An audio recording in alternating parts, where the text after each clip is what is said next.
ازيكم عاملين ايه؟ يا رب تكونوا بخير وكويسين. فضلا وليس امرا تعملوا لايك للفيديو وتشجعوني وتدعموني. النهارده هنعمل مع بعض اكلة التوفير. هنعمل الكوبيبة بالبطاطس بطريقة سهلة وبسيطة ومن غير جمبري ومن غير لحمة مفرومة. هتعملي اكبر كمية من الكوبيبة بحق كيلو بطاطس بس، هتملي بيتك خير، هتتغدي وهتتعشي. زي ما انتوا شايفين هنعمل اكبر كمية من كوبيبة البطاطس. عندنا المقادير بتاعتنا 2 كوب من الرز، هنغسلهم كويس جدا وننقعهم في مية لمدة 3 ساعات. بعد كده هنصفي المية من على الرز كده، ونبدأ اللي احنا نفرده كده على فوطة لمدة 3 أو 4 ساعات، أو ممكن تحطيه في الهوا كده لمدة ساعة.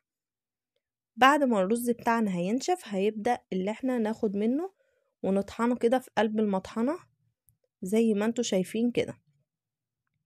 هبدأ كده اخلص كل كمية الرز هطحنها كده في قلب المطحنة زي ما انتوا شايفين كده. في مطحنة الخلاط طبعا هنبدأ اللي احنا نطحن كل كمية الرز.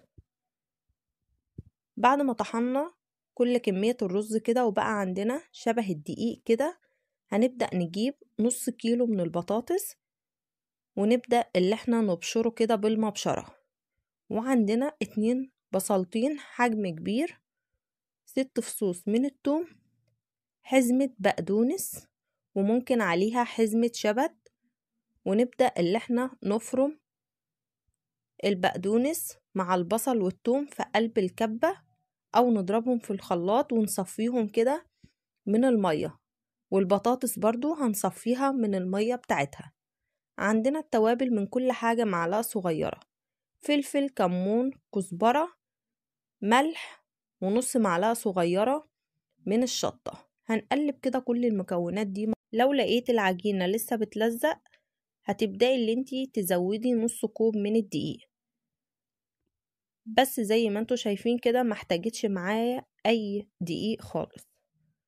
بعد كده هبدأ اللي انا اجيب 2 بصلة حجم وسط كده، وابدأ اللي انا اقطعهم تقطيع مكعبات كده. وفي حلة على النار هنزل بربع كوب من الزيت، وهبدأ اللي انا احمر البصلة كده. وعندنا طماطمايه كبيرة كده هنقطعها. وبعد ما حمرنا البصلة هنبدأ اللي احنا ناخدها كده في قلب الخلاط نضربها مع الطماطمايه، وعليها رتل من الماء او رتل ونص من الماء. وعندنا طبعا التوابل بتاعتنا هنحطها كده على المية اللي احنا ضربناها كده في قلب البصلة، معلقة صغيرة من كل حاجة، فلفل، كمون، كزبرة، ملح، ونص معلقة صغيرة من الشطة. هي دي التوابل بتاعتنا. بعد كده هبدأ اجيب الزيت كده، احط ايدي كده في قلب الزيت، وابدأ اللي انا ادي لايدي كده مسحة بسيطة من الزيت كده، وابدأ اللي انا اخد قطعة من الكوبيبة كده، وابدأ اللي انا اكورها وابططها كده بين ايديا زي ما انتوا شايفين شكلها كده. اول لما المية كده تبدأ ان هي تغلي بالبصلة كده، هبدأ اللي انا انزل بالكوبيبة كده. وطبعا هبدأ اللي انا هدي النار بتاعتي هتكون نار وسط، ما تكونش عالية قوي. هخلص كل الكمية كده زي ما انتوا شايفين، وطبعا مش هقلبها ولا هاجي جنبها خالص. لو حسيت ان ايدي لزقت هبدأ اللي انا اخد مسحة بسيطة من الزيت وادهن ايدي، وابدأ اللي انا اكمل باقي الكمية.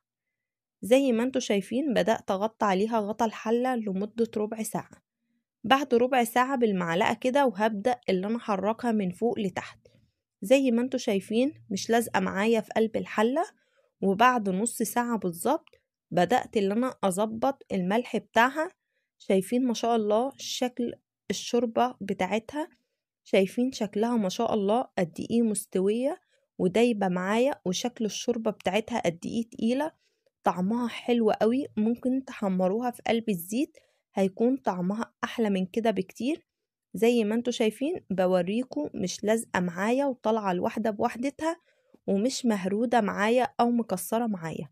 شايفين شكل سمك الشوربة بتاعتها ما شاء الله تقيلة، طعمها حلو قوي بجد، احلى من كوبيبة اللحمة المفرومة واحلى من كوبيبة الجمبري. هتجربيها وهتدعيلي بجد، طعمها حلو قوي. محتارة تعملي ايه على الغدا؟ هتعملي احلى كوبيبة بطاطس.